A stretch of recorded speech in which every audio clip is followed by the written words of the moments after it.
Olá, graça e paz, queridos. Deus abençoe você nesse dia. Que bom estar com você mais uma vez. Nós já estivemos no primeiro culto, né? E agora nós estamos aqui. Eu quero dizer o meu oi para você, né? Compartilhar com você essa palavra do Senhor nesse dia. Você que está nos ouvindo e vendo, né, pela internet, você que está nos ouvindo, talvez pela rádio. Que Deus abençoe você, que você seja muito fortalecido por Deus por essa palavra. Nessa manhã eu quero compartilhar também, né, expressar os meus sentimentos para todo mundo que tem vivido esse tempo de pandemia, que tem experimentado coisas tão difíceis nesse tempo, né? Eu me identifico com muitas famílias que nesse tempo têm perdido seus familiares. Eu mesmo perdi minha avó e meu avô num período de menos de 15 dias e mais 4 ou 5 familiares estiveram contaminados também com Covid. Então foi um tempo muito difícil esse mês passado, mas foi um tempo que nos fez entender algumas coisas em relação aos familiares, aquelas pessoas que são preciosas, que estão ao nosso redor, e que a gente às vezes pensa que nós teremos essas pessoas para o resto da vida, e nós não teremos, né? Nós sabemos aí que nós tivemos perdas recentemente na comunidade Batista da Paz. Eu quero deixar os meus sentimentos, né, os meus pêsames para essas famílias. Eu sei o que significa isso. E eu quero clamar para que realmente o Espírito Santo nos traga consolação e conforto, né? E que nesse tempo, que é um tempo que tem sido de tanta reflexão, de tanto, né, de nós pensarmos sobre a brevidade da vida, de nós refletirmos sobre quão é precioso esse tempo que nós podemos investir e estar com os nossos familiares. Eu trouxe uma palavra para você a respeito de criação de filhos, né? Uma palavra sobre investir o que nós, naquilo que nós temos e que nós sabemos que é o mais precioso.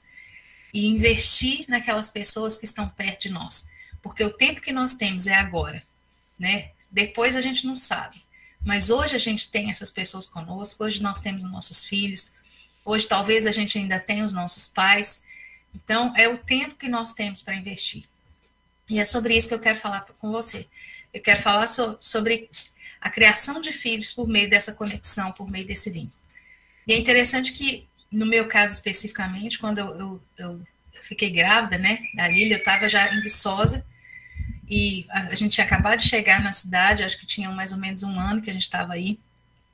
E eu me lembro que eu tinha uma minha vida muito organizadinha, uma rotina muito organizada, a vida muito bem planejada, né? Eu controlava muito bem assim meus recursos de tempo, de tudo que eu tinha. Então, quando eu fiquei grávida da Lília a primeira vez, na minha cabeça eu já tinha tudo planejado, né? Eu achei que as coisas iam acontecer como eu estava planejando desde sempre. Então, que eu imaginava que os bebês também funcionassem com esses timers, né? Tipo assim, você liga ele, então agora ele vai dormir, agora ele vai se alimentar, agora ele vai brincar. Então, na minha cabeça, sempre funcionava muito assim. E eu me preparei para isso, eu preparei a rotina da Lília antes dela nascer, até que a Lília nasceu, e a primeira coisa que eu descobri foi que o meu planejamento não daria certo, né? Daí em diante. Porque ela chorava muito, mais do que os livros me contaram. Ela não dormia o suficiente, né, para que eu pudesse descansar. E ela era mais dependente de mim do que eu imaginava que os bebês eram, né? Eu acho que a minha mentalidade estava errada nessa época. Nessa época também eu trabalhava na Rebusca de 7 às 5 da tarde, né? Eu saía de lá, ia para a faculdade à noite, de 6 às 10, e aí eu pensei que poderia continuar assim a minha vida e tal. E aí depois, quando eu voltei da licença maternidade, eu pensei, agora eu vou planejar os horários direitinho. Eu não imaginava que esse relacionamento com a minha primeira filha me exigiria tanto mais tempo, né? Ou muito mais interação, ou muito mais desprendimento da minha parte, com muito mais renúncias do que eu imaginei, né? Então, durante os primeiros meses, eu tive que dormir quando ela estava dormindo, eu tive que viver a vida dela, né? Comer quando ela já tivesse se alimentado, né? A minha rotina, na verdade, estava sendo ditada pelas necessidades dela. A nossa vida, né? Eu e o Marcos, a nossa vida ficou meio suspensa, assim, por um tempo, né? Até chegar o Mateus. Quando chegou o Mateus, a gente viveu tudo de novo, duplamente. E aí a gente nunca imaginou também que a gente teria tantas alegrias e tantas recompensas e tantos motivos para glorificar a Deus por causa daquelas pessoas que Deus tinha colocado conosco em nossa vida para que a gente cuidasse, né? Para que eu e o Marcos investíssemos tempo, né, nesses recursos tão preciosos que Deus nos deu, essas preciosidades que Deus nos deu e na nossa experiência como pais, né? Para nós tem sido uma experiência de conexão. Para nós, uma das coisas que tem facilitado, né, esse cuidado com eles, que tem facilitado essa educação, essa criação dos meninos, é essa experiência de conexão. E é sobre isso que eu quero falar hoje com você. Né? Para cuidar de filhos, a maneira de Deus, a gente precisa ter comunhão, a gente precisa ter interação, a gente precisa ter conexão com eles. Mas o grande problema é que nós vivemos numa sociedade que tem trazido para nós verdades que vêm cobertas como coisas científicas, elas vêm embasadas em coisas científicas e a gente acredita como sendo verdade totalmente. E para mim, pensando no que a Bíblia diz e confrontando essas ditas verdades com o que a Bíblia diz, eu percebi que algumas delas são, na verdade, grandes mentiras que Satanás tem usado para enganar a gente como pais. Então, eu quero falar de pelo menos duas dessas grandes verdades que a sociedade tem nos ensinado como pais, mas que, na verdade, não são verdades ou orientações aplicáveis para nós que somos crentes e que temos os nossos filhos e que queremos ver os nossos filhos, o bem dos nossos filhos, queremos que a nossa família seja garantida, né, com esse vínculo por muitas gerações. Então, a primeira delas, eu quero compartilhar com você, é a mentira que diz o seguinte: é importante que você tenha tempo de qualidade com seu filho. Se você não pode ter muito tempo com ele, tenha pelo menos um tempinho de qualidade com ele. Gente, essa é uma das grandes mentiras de Satanás para esse tempo. Sabe, ela tem sido aceita como verdade para justificar essa ausência dos pais modernos e mundanos também. Deixa eu dizer aqui, que a gente tem visto hoje em dia. Né? Muitos pais crentes têm se apoiado nisso, para dizer, não, eu posso ter 30 minutos com meu filho, mas 30 minutos de qualidade. Eu vou te mostrar que isso é uma mentira. Porque cuidado efetivo só pode acontecer se você tiver tempo para algumas coisas. Cuidado efetivo não acontece com um pouquinho de tempo de qualidade. Não existe isso. Né? E você vai perceber isso. Quanto tempo você acha que você precisa, né? Para atividades como essas aí que você vai ver na sua tela, por exemplo. Quanto tempo você acha que você precisa para realmente estabelecer uma comunicação, uma conversa com seu filho? Porque bom dia, boa noite, queridos, no relacionamento com filhos não é suficiente. A gente sabe que existem diferentes níveis de comunicação que vão do mais superficial até o mais profundo, que vão do mais superficial até o mais íntimo. Você não acessa uma pessoa na intimidade dela se você está continuamente naquele primeiro nívelzinho ali de superficialidade, que a gente chama de conversa clichê, né? Aquele negócio assim, bom dia, boa tarde, como é que você tá? Tudo bem? Como é que foi seu dia? Vai escovar dente, menino? Vai dormir, menino? Isso não é comunicação. Isso aí, você não acessou a pessoa. Nós não acessamos os nossos filhos com esse nível de comunicação. Você pode ficar o dia inteiro nesse nível de comunicação, mas você não acessa o coração da pessoa aqui. Você precisa descer até o nível da intimidade, até o nível da transparência. É aí que acontece a comunicação. Mas entenda o seguinte, isso leva tempo. Você não faz isso em alguns minutos de qualidade que você tem com seu filho. Né? Isso não é suficiente. Quanto tempo, por exemplo, você precisa para andar com seu filho? É uma outra questão. Você forma o filho enquanto você anda com ele. E até certo tempo, ele anda com você. Você pega a criança, o bebê leva com você. Você pega a criança pela mão e leva com você. Mas à medida que ele vai crescendo, é você, como pai, que anda com ele. É você que vai ter esse esforço para que o cuidado, para que a formação não se interrompa. Né? Quando o menino chega lá pelos seus 11, 12, 13, que ele começa a ter o seu grupo de amigos, que ele começa a ter a sua rotina depois da escola, que ele começa a querer outras coisas, outras atividades que não são mais as atividades só da família, que a família propõe para ele. Então, nesse momento, é o tempo que você precisa de estratégias e que você precisa de entender que é o seu tempo de andar com ele. É o tempo que você vai levar, é o tempo que você vai ver quem são os amigos, é você que vai proporcionar, né, os dias juntos, né, quando as crianças vêm para sua casa e brincam juntas, ou quando o seu filho vai, você sabe onde ele está.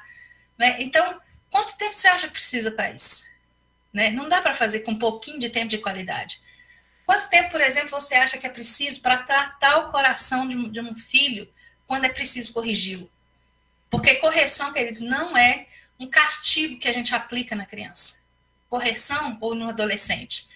Correção é uma jornada que a gente faz até a raiz do problema. Por que esse menino está rebelde? Por que esse menino está insubmisso? Ou por que esse menino está agressivo? Ou por que esse menino está tendo esse comportamento que ele está tendo? Existe um porquê. E quando você só aplica o castigo, isso não resolve. Isso não resolve a raiz do problema. Quando você fala assim, olha, você vai ter que ficar aí para você aprender. Isso não funciona. Isso não transforma. Isso não muda a pessoa, não forma a pessoa. Na verdade, o que a gente está fazendo é dando para ele mais motivos de raiva ou para que ele se rebele contra aquilo que a gente está querendo ensinar. Então, qual é o processo da correção? O processo da correção, ele tem alguns estágios e ele começa pelo ensino. Então, a gente ensina, olha, eu não quero que você, por exemplo, manda criança pequena, eu não quero que você pule no sofá. Então, você ensina uma vez. Aí você avalia se a criança está pulando no sofá ainda. Se ela continua pulando no sofá, então você precisa repetir o ensino. Olha, a mamãe já falou que não é assim, nós não vamos pular no sofá. E você conversa, você repete, você faz de novo, você supervisiona de novo até o momento que você consegue aprovar a criança. Não, a criança entendeu. Por que a gente não quer que ela pule no sofá, por exemplo? Né? Isso é o processo de correção. Correção não é só aplicar um castigo. Quando você aplica um castigo, isso é um ato isolado, mas ele não te liga até a raiz do problema. Por que essa criança está... Eu estou falando, não pula no sofá e ela está pulando no sofá. Você precisa ir com ela até a raiz do problema. Por que ela está desobedecendo? Por que ela está tendo um comportamento que você não espera que ela tenha? Então, você precisa de tempo para tratar o coração de uma criança, para tratar o coração de um filho. Ou você precisa de tempo também para pastoreá-lo, para andar com essa criança e ensinar o caminho do Senhor para essa criança, porque isso requer, primeiramente, que esse caminho você ande por ele para que você possa conduzir essa criança por ele, né? É muito importante que a gente conheça esse caminho para que a gente tenha condição de conduzir os nossos filhos nesse caminho. Às vezes a gente quer que o filho seja muito ideal, às vezes a gente quer que a gente tem uma expectativa que o filho seja crente, que o filho seja temente ao Senhor, que o filho seja um menino de oração, que o menino seja obediente, que ele honre a gente, que ele seja uma bênção para nós, mas na verdade nós não andamos com ele por esse caminho. Ele não nos viu andar por esse caminho. Ele não veio conosco nesse caminho de fé que nós estamos querendo ensinar, que ele reproduza. Então, para isso, para pastorear a criança, para ensinar o caminho do Senhor, a gente precisa ter tempo, a gente precisa andar com ela. Quanto tempo você acha que precisa para você comer junto com ele? Né? A mesa é uma grande demonstração de cuidado, é uma grande demonstração de formação. Né? E aí, alguns textos que você tem aí na sua tela, né, são que a gente vai olhar. Antes da gente olhar esse texto, eu quero que você pense o seguinte: quanto tempo, quanto dinheiro você ganharia se você trabalhar só 30 minutos com qualidade por dia? Esses 30 minutos de qualidade que você trabalharia por dia seria suficiente para poder manter a sua casa por mês? Né? Ou que tipo de filho, então, nessa perspectiva, você terá se você não tem como assegurar essa comunhão por meio de investir tempo nisso, nesse relacionamento? Então, não me venha dizer que pouquinhos minutos de qualidade por dia é melhor que nada. Eu posso te dizer também que pouquinhos minutos de trabalho por dia é melhor que nada. E o que a gente recebe como recompensa desses 30 minutos de qualidade é melhor que nada. Você ficaria feliz com essa recompensa? Você concordaria com essa afirmação de que 30 minutos por dia, esse dinheiro que você ganha de 30 minutos por dia é melhor que nada? Isso não seria suficiente para você. Então, entenda o seguinte: se coisas materiais, se você consegue fazer esse cálculo com coisas materiais, agora coloca coisas que são eternas. A vida dos nossos filhos são eternas. O destino deles é eterno. Não dá para lidar com isso como a sociedade está dizendo para nós lidarmos. 30 minutos de qualidade é o suficiente com seu filho. Deixa eu te dizer uma coisa, não é. Deixa eu te dizer o que a palavra de Deus diz, não é. E olha só o que a Bíblia diz em Deuteronômio 6, 6 e 7. Eu quero que você acompanhe comigo esse texto aí. Ele fala assim, olha, que todas essas palavras que hoje lhe ordeno estejam no seu coração. Primeira coisa, você precisa andar com Deus antes de qualquer outra coisa. Você precisa ter tempo com Deus. Você precisa caminhar com Deus. Você precisa investir tempo nesse relacionamento que você, como pai, tem com Deus, primeiramente. Isso leva tempo. Conexão dos pais com Deus, em primeiro lugar. Depois, conexão dos pais com o filho. Olha lá. Ensine-as com persistência. Lembra do processo de correção que eu acabei de falar uns minutos atrás? Ensinar com persistência significa ensina, avalia, repete, supervisiona, até que você consiga provar. Então, isso é ensinar com persistência. E segundo que a palavra de Deus nos ensina, isso demora. Olha lá, converse sobre elas quando estiver sentado. Deixa eu te falar uma coisa. Quando a Bíblia diz converse, a Bíblia está dizendo, chega no nível mais profundo de comunicação. Para com esse negócio de achar que você está comunicando com o seu filho quando você está só no superficial, quando você diz boa noite, bom dia, boa tarde, como é que foi seu dia? E você sabe que ele não vai te dar respostas que vêm do fundo do coração dele. Quando você fala, meu filho, como é que foi seu dia? Foi bem. Ele não está te dando a resposta que você sabe que você precisaria receber como pai. Né? Então, entende o seguinte, quando a Bíblia diz, converse com elas. A Bíblia está dizendo o seguinte, larga esse celular, larga essa televisão. Para de ter conversa que não se olha no olho. Né? Gasta tempo. Consiga entrar até o nível que a criança, ou que o adolescente, ou que o seu filho vai abrir o coração com você. E porque esse é o ideal de Deus, que você tenha com seu filho. Esse é o ideal de relacionamento que Deus espera que você tenha com seu filho. Converse com esses filhos quando você estiver sentado. Fala para mim assim, tempo. Quando você estiver andando, fala comigo, tempo. Quando você se deitar, tempo. Quando você se levantar, tempo. Então, entenda o seguinte, todas essas atividades que a Bíblia está dizendo, onde você forma a criança, são atividades diárias e são atividades de pais presentes, de pais que estão ali, de pais que entenderam o seu trabalho, pais que entenderam a parceria com Deus no investimento de tempo, no investimento de conexão, de plugar, né, as almas ali e andar junto. Isso é tempo.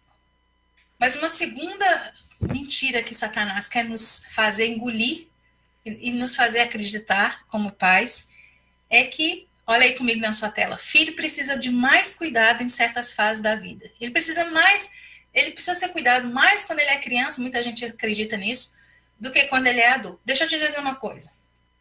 O relacionamento de Jesus com o pai é um exemplo. Mas antes disso, deixa eu te lembrar só como o filho precisa de nós em todas as fases da vida dele. Né? Há pais que acreditam que esses filhos vão precisar só em momentos específicos, né? Ou só quando são pequenos, ou só quando são adolescentes. Filho vai precisar de pai em toda fase da vida dele, mesmo depois que eles sejam adultos. Então, acompanha comigo. Por exemplo, quando você tem um filho bebê, de 0 a 3 anos, deixa eu fazer uma divisão aqui a muito grosso modo. As divisões podem ser mais específicas. Mas deixa eu te mostrar uma coisa. Quando eles são pequenos, de 0 a 3, é a fase da completa dependência dos filhos, né? Que obrigam os pais, no bom sentido, a se comprometerem com o cuidado, com a proteção, com o ensinamento de coisas básicas. Se você não alimentar, ele vai morrer. Se você não trocar a fralda, ele vai ficar todo assado. Se você não ensinar a se alimentar, ele não vai se alimentar. Se você não ensinar como pegar nas coisas, como, né, os movimentos da coordenação motora grossa e fina, se você não estimular, ele não vai aprender. Isso, ele está completamente dependente de você. Né? Talvez seja nesse momento que os pais acreditam, não, ele precisa mais de mim ali. Ali ele precisa para coisas físicas, né? Para coisas básicas. Mas quando eles são um pouquinho maiores, quando eles estão mais ou menos nessa fase de 3 a 10 anos, 3 a 11 anos, mais ou menos, de novo, a divisão é a grosso modo, não é uma divisão específica. Nessa fase, deixa eu te dizer uma coisa, eles vão precisar muito, muito, muito de estabilidade. Porque é nessa fase que eles vão crescer ou morrer. É nessa fase que eles vão ter forças para crescer ou eles vão ter que usar toda a energia deles apenas para sobreviver. Né? É nessa fase que eles precisam de estabilidade para ganharem força para a próxima fase. Como pais, nosso esforço, então, vai ser nos comprometer com essa estabilidade da família em relação à provisão, em relação aos relacionamentos familiares saudáveis, né? Em relação aos sobressaltos. A criança, nessa fase, não é a fase da criança estar completamente lá, todo tempo sobressaltada. O que vem depois? O que vai acontecer? Será que meu pai vai brigar de novo com a minha mãe? Será que a gente vai mudar de novo? Será que a gente vai ter o que comer amanhã? Será que as dívidas vão deixar a gente ter o que a gente precisa? Sabe, esses sobressaltos, né? E aí, o que acontece? O processo de educação da criança, da formação da criança nessa hora, precisa ser aprofundado, ele não pode ser interrompido. Ele é nessa hora que, por causa da estabilidade, ele pode aprender coisas extras, que vai servir para ele em outros momentos, que vai servir para ele até em fases adultas. Por exemplo, uma coisa básica que eu sempre tenho dito esses dias, quando eu tenho a oportunidade de falar sobre criação de filhos, né? Por exemplo, as crianças talvez não saibam mais comer de garfo e faca. Mas aí, quando elas são adultas e elas precisam ir, por exemplo, para uma festa num trabalho da empresa onde elas trabalham, ou elas precisam se portar num lugar um pouquinho mais refinado, elas não sabem se portar, porque elas não tiveram condição de aprender. Elas estavam gastando toda a força dela e energia delas em sobreviver, né? De tipo assim, se manter ali, não, eu vou viver, eu vou conseguir, vou sobreviver. E elas não tiveram condição de aprender essas coisinhas extras que são tão importantes no futuro depois, né? Como você vai atender um telefone, como você se porta com um chefe, ou como você abre portas para você socialmente. Isso a gente só pode ensinar quando a gente não tem que gastar todo o tempo fazendo com que a criança sobreviva aos sobressaltos. Então, nessa fase de 3 aos 10 anos, é muito importante que haja estabilidade. Depois, quando as crianças entram lá pela fase da adolescência, quando a criança já está andando por outros mundos, né? Que não são só os mundos que a família, né? As oportunidades que a família dá para ela. Então, nosso viés aí passa, nosso esforço como pai vai passar por esse viés aí de controle da liberdade, né? Que é quando você vai ter aqueles aplicativos que você sabe onde o menino está, né? Até outro dia a gente tinha aqui em casa. A gente sabia, quando os meninos começaram a dirigir, então a gente sabia se eles estavam correndo ou não, a gente sabia onde é que eles estavam, a qual velocidade eles estavam no carro, né? Essas coisas assim. Hoje que a gente não tem mais, mas até outro dia a gente tinha. Né? A gente entende as conversas, a gente monitora, né, o que está acontecendo, com quem a pessoa está conversando, com quem o menino está andando. E aí, por que a gente não está com ele tanto pessoalmente mais, é tempo da gente depender de Deus, né? É o momento da gente orar, da gente crer que o esforço que a gente fez até aqui vai florescer e que Deus fará que a gente, aquilo que a gente não pode fazer como pai e mãe, Deus vai nos ajudar, né? Eu estava contando no primeiro culto a experiência que eu tive aqui com o Matheus. Eu estava muito preocupada com o Matheus quando nós chegamos, porque até então, todas as escolas que os meninos estudaram, eu trabalhei nessas escolas, então eu estava junto com eles o tempo inteiro, eu conhecia o comportamento, eu sabia das notas, ficava mais fácil ali, né, de cuidar. E aí, eu me lembro que quando eu cheguei, que eu não pude mais ter essa presença, vamos dizer assim, eu comecei a ficar muito preocupada com aquilo. E eu falava, Jesus, eu não sei o que os meninos estão passando. Eu sei que não está sendo fácil por causa da barreira da língua, eu sei que não está sendo fácil por causa da própria questão da imigração, né, de ter mudado e de não ter amigos, que aqui normalmente as crianças crescem na mesma escola junto até o ensino médio.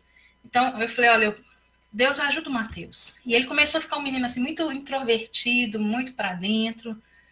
E eu falei, Deus, me ajuda com isso. O que eu posso fazer? E uma desses tempos, orando a Deus e muito preocupada com o Mateus, eu sei que Deus falou no meu coração de uma forma muito profunda, assim, de uma forma muito marcante. Ele falou assim, olha, antes deles serem seus, eles são meus. E eu me lembrei que realmente essa era uma oração que eu fazia desde antes de casar. Eu falava, Deus, se o Senhor me der filhos, eu quero que os filhos sejam do Senhor antes deles serem meus. Eu quero que eles sejam ensinados do Senhor, como a Bíblia diz lá em Salmo. Antes deles serem meus, que eles sejam ensinados pelo Senhor. Então, eu me lembro que Deus me lembrou isso. Ele falou, olha, antes deles serem seus, eles são meus. E aquilo me trouxe uma paz para entender que quando a gente não pode estar ali pessoalmente, que a gente não pode estar pisando onde eles estão pisando, o Espírito Santo do Senhor pode estar ali com eles. E aí, isso me deu calma. Agora, quando eles estão se tornando, né, entrando na fase adulta, são jovens adultos, esse vínculo que se fortaleceu desde o começo, eles vão precisar dos pais. E é nessa hora que eles mesmos recorrerão aos pais. Será o tempo que os filhos também vão mostrar o pai que eles tiveram. É quando a tarefa dessa transmissão já aconteceu e esse papel que antes nós fizemos como pais, eles vão começar a fazer daí a pouquinho, né? É nesse tempo que eles vão buscar o pai para conselho. É nesse tempo que eles vão buscar o pai para que o pai seja um mentor para eles, né? Na próxima fase da vida deles. Porque o vínculo foi bem estabelecido. E aí, quando você olha o relacionamento do pai com Jesus, ou de Jesus com o pai, a gente pode ver um modelo ali que é um modelo ideal. Eu sei que a gente pode usar esses textos que eu vou ler aqui para frente como textos com aplicações espirituais. Mas hoje eu quero que você leia comigo esses textos na perspectiva das aplicações dos relacionamentos humanos. Eu sei que não eram relacionamentos humanos aqui, apesar de que a gente entende que Jesus, enquanto estava na Terra, ele era 100% Deus e 100% homem. Nessa qualidade de 100% homem, ele viveu os relacionamentos como um ser humano vive, né? Como nós vivemos. Então, eu quero ler a Bíblia com você nessa perspectiva, tá bom? Então, olha só, o primeiro texto que a gente tem aí, você deve ter na sua tela, que é o texto de João 15:1. E ele diz assim, ó, desculpa. E ele diz assim, eu sou a videira verdadeira e o meu pai é o agricultor. É interessante Jesus, nessa fase de jovem adulto, dizer e reconhecer que ele teve um pai, que ele teve alguém que cuidou dele, que ele teve alguém que precisou cultivá-lo e cultivar suas potencialidades, cultivar, né, esse Jesus homem, vamos dizer assim, desde o começo. Ele falou, olha, eu tive um pai que fez esse papel. Enquanto eu era nessa figura de videira, né, eu fui cuidado. Nessa figura de alguém que cresceu para produzir, né, produzir vida para outros, eu fui cuidado primeiramente por um agricultor. Isso é muito interessante porque muitos filhos crescem sem reconhecer o valor desse trabalho dos pais. Ou porque os pais não fizeram, ou porque esse filho não aprendeu isso. No caso de Jesus está reconhecendo, olha, eu tive um pai, e esse pai cuidou, como agricultor, que investe tempo, que está ali todo dia, que está perseverando no cuidado, que está perseverando na poda, que está perseverando em trazer estabilidade, que está perseverando nisso tudo. Eu tive alguém. Por isso eu posso ser a videira verdadeira. Né? Por isso eu posso dar alegria para outros. Por isso que eu posso dar vida para outros. Sabe? Olha para você ver como é que era o relacionamento tão interessante. Um outro texto que tem aí, que eu gostaria de compartilhar com você, é o texto de Mateus 11:27. Quando ele fala assim, eu nunca tinha lido esse texto nessa perspectiva, mas quando eu me lembrei desse texto, nessa visão que nós estamos conversando hoje, eu fiquei muito impressionada. E eu fiquei muito feliz de conhecer esse lado em Jesus, né? Quando ele fala assim, todas as coisas me foram entregues por meu Pai. Ninguém conhece o Filho a não ser o Pai. ninguém conhece o Pai a não ser o Filho, e aqueles a quem o Filho o quiser revelar. Olha só, quando ele fala assim, todas as coisas me foram entregues por meu Pai, é claro que a gente está falando aqui, em primeira mão, a gente está falando do reino de Deus, a gente está falando daquela autoridade que Deus tinha dado para Jesus, né?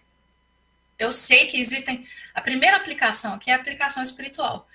Mas deixa eu te mostrar isso no nível do relacionamento humano, nesse relacionamento pai e filho, né? Deus e Jesus, nesse relacionamento ideal. Quando ele fala assim, todas as coisas me foram entregues por meu Pai. Jesus reconhece que tudo que o Pai precisou ensinar, em tudo que o Pai precisou formar, ele recebeu. Toda a herança que era do Pai, os valores, né? Tudo aquilo que o Pai tinha como precioso, se tornou precioso para Jesus por causa do vínculo e do relacionamento. Tudo que Deus tinha, né, para Jesus, Jesus pôde receber porque não foi interrompido o vínculo. O vínculo estava profundo e é por isso que tudo que o Pai tinha fluiu para Jesus. Isso é relacionamento. Ele fala assim, ninguém conhece o Filho a não ser o Pai. Olha só, existe um ditado que diz que os pais são os últimos a saberem o que os filhos estão fazendo. Sabe, não é assim que Deus espera que nós sejamos como pais, nesse relacionamento pais e filhos, na nossa casa e na nossa família. Quando Jesus fala, ninguém conhece o Filho a não ser o Pai, Jesus falou assim, olha, o nosso nível de conexão era tão grande, o nosso nível de relacionamento era tão grande, que o Pai sabia tudo a meu respeito. Ele conhecia tudo a respeito de mim. Isso é só possível porque o nível de comunicação, o nível de vínculo foi muito bem estabelecido. E quando ele fala, ninguém conhece o Pai a não ser o Filho. Esse pai andou o suficiente perto desse filho, e esse filho teve condição de andar com esse pai de forma suficiente para que o filho entendesse o pai, né, na profundidade, que entendesse mais do que ninguém, a ponto de se tornar um jovem adulto, né, e conhecendo o pai, conhecendo o coração do pai, os desejos do pai, o propósito do pai para a humanidade. Por que isso aconteceu? Porque o vínculo não foi quebrado. E aí ele fala assim, quem vai conhecer o Pai também é aqueles a quem o Filho quiser revelar. Deixa eu te contar uma coisa. Se nós, como cristãos, andarmos em vínculo com o Filho, nós vamos conhecer quem é o Pai dele. Porque esse amor de Deus vem através de Jesus. E se nós estamos com Jesus, nós recebemos da mesma vida que Jesus recebeu através do Pai. E aí, humanamente falando, a gente conhece os filhos, os pais que os filhos tiveram. Quando você vê, por exemplo, um filho muito bem educado, por exemplo, você vai falar, olha, o pai dele fez um bom trabalho, a mãe dele fez um bom trabalho. Quando você vê, por exemplo, um filho que mesmo que não tenha feito as melhores escolhas na vida, as pessoas sabem que ele teve uma boa formação e aí, mesmo tendo feito as más escolhas, ele ainda tem tempo de refazer. Isso é um milagre, né? No caso de Jesus, ele falou assim, olha, eles vão conhecer o Pai. Esse Pai que eu conheço, que eu tenho vínculo, que eu andei com ele, que eu conheço em profundidade, a quem eu quiser revelar, eu vou mostrar exatamente o Pai que eu tive. Né? E eles falam que o toco, né, o cavaco, não cai muito, muito longe do tronco, né? Eles falam que filho de peixe, peixinho é. E é exatamente isso. Né, aquela formação vai aparecer, ou a falta da formação também vai aparecer.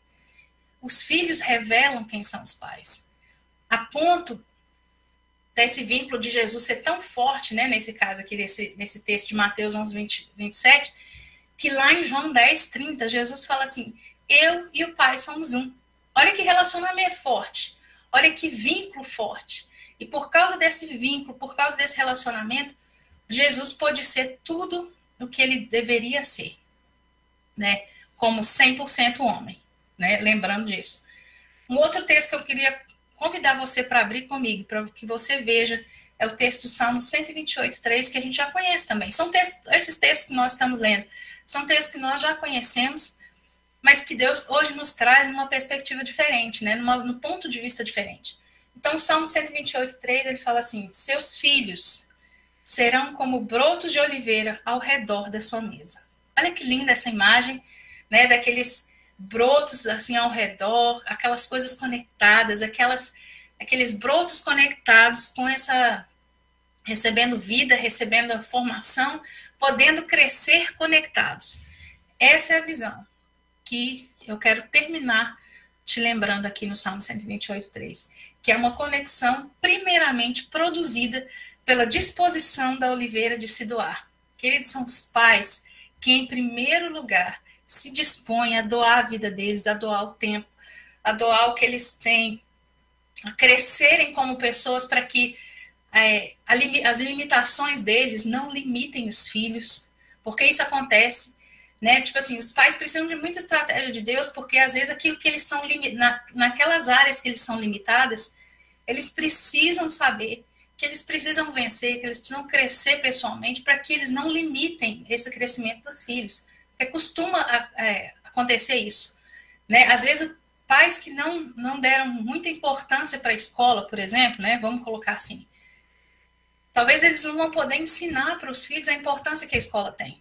Então, ou pais que não tiveram, que não souberam lidar com essas coisas de agressividade, que tem um temperamento forte, que não aprendeu a lidar assim, com essas emoções de raiva, de coisa, eles vão limitar esses filhos para que os filhos não tenham essa inteligência emocional de lidar nos relacionamentos que eles têm.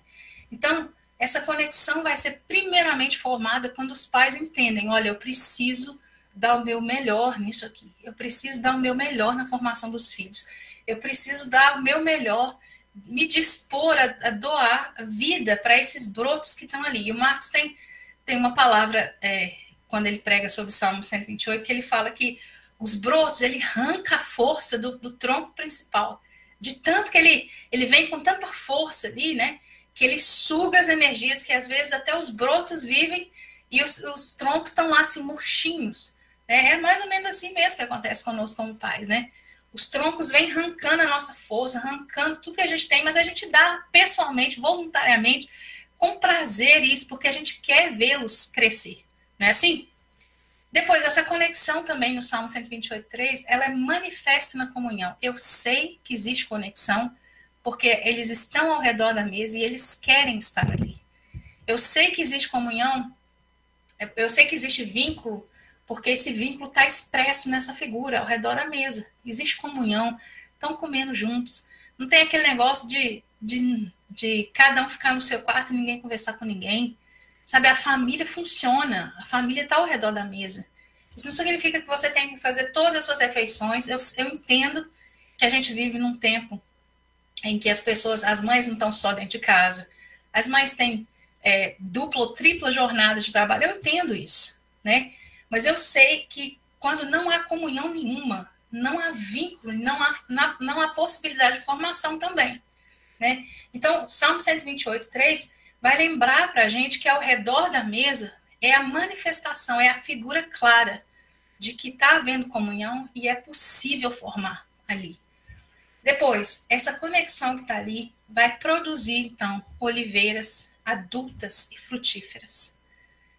Sabe, é isso que vai garantir que os nossos filhos vão crescer saudáveis, é o vínculo que vai garantir que a gente pode formá-los, é o vínculo que a gente estabelece com eles, é a conexão que a gente estabelece com eles, é que vai garantir que eles se tornem oliveiras que também vão dar alegria para outros. Oliveiras frutíferas, que sejam bem-sucedidos, que sejam que saibam o lugar deles no mundo, que deem alegria, inclusive, para o Senhor, né?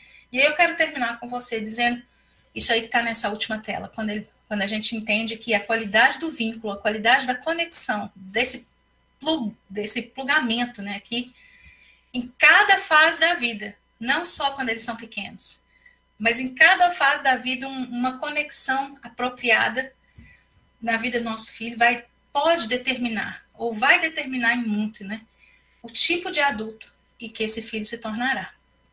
Então, entenda o seguinte, eu sei que a gente vive num tempo, a gente não vive num tempo em que a gente tem 24 horas para a nossa casa, para os nossos filhos, sempre.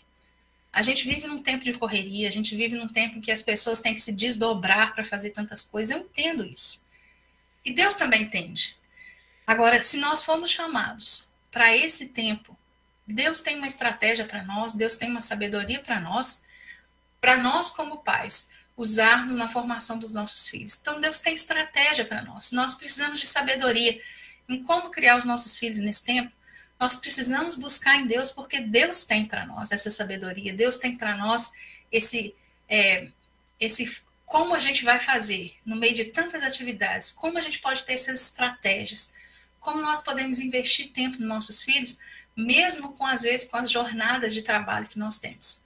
Deus tem sabedoria? Deus tem, porque Tiago fala que se nós precisarmos de sabedoria, inclusive como pais, ele nos dá liberalmente se nós pedirmos, né? Então, se nós precisamos disso, é isso que nós vamos pedir ao Senhor, para que o Senhor aprofunde os nossos vínculos familiares, para que o Senhor nos ajude a cuidar desses filhos que são tão preciosos, para que o Senhor nos ajude como pais, darmos realmente o nosso melhor, para que eles também sejam vitoriosos na vida deles, para que eles conheçam a Deus, para que eles temam a Deus, para que eles sejam bem informados. Sabe como nós precisamos de pais que entendam isso? Como nós precisamos de pais que entendam essa responsabilidade, não só que entendam a responsabilidade, mas que sejam capacitados por Deus, que busquem em Deus, que é a fonte de toda a sabedoria, como cuidar desses filhos. E eu quero orar com você hoje, por isso especificamente, para que Deus nos livre